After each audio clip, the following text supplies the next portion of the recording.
সম্মানিত ভিউয়ার্স, সকলকে জানাই 3T মিডিয়ার পক্ষ থেকে নববর্ষের শুভেচ্ছা।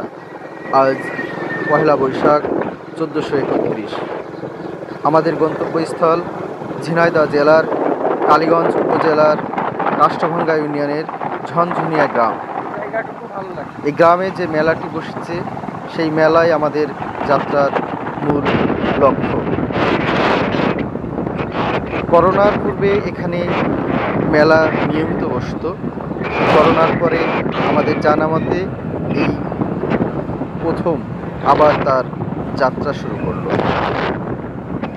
বাংলার সুশীতল গ্রামের মধ্য দিয়ে মেঠো পথ বেয়ে গ্রাম বাংলার এবং মাঠের যে রূপ বৈচিত্র্য দেখতে দেখতে আমরা চলে এসেছি ঝনঝনিয়া পহেলা বৈশাখের মূল মেলা স্থলে। এখানে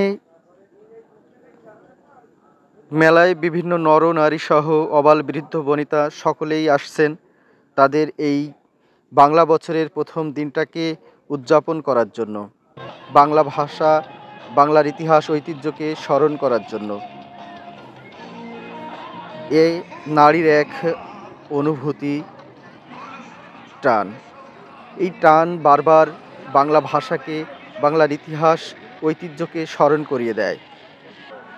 এই মেলায় বসেছে নানা ধরনের পসরা, খেলাধুলার সামগ্রী, নাগরদোলা সহ বিভিন্ন ধরনের উপকরণ এখানে পাওয়া যাচ্ছে।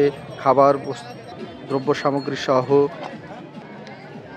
মানুষ এখানে আসছে কিছুটা বিনোদনের উদ্দেশ্যে, বাংলা সনকে স্মরণ করার জন্য, প্রথম দিনকে স্মরণীয় করে রাখার জন্য।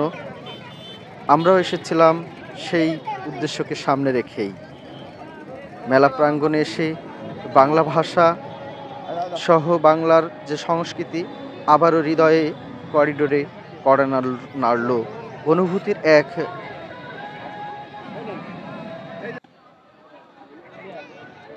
মনোমুগ্ধকর এবং মনের ভিতরে বাংলার প্রতি যে অজানা মায়া সেটি আরেকবার ফুটে উঠল, ভাষাপ্রেম জাগিয়ে উঠল।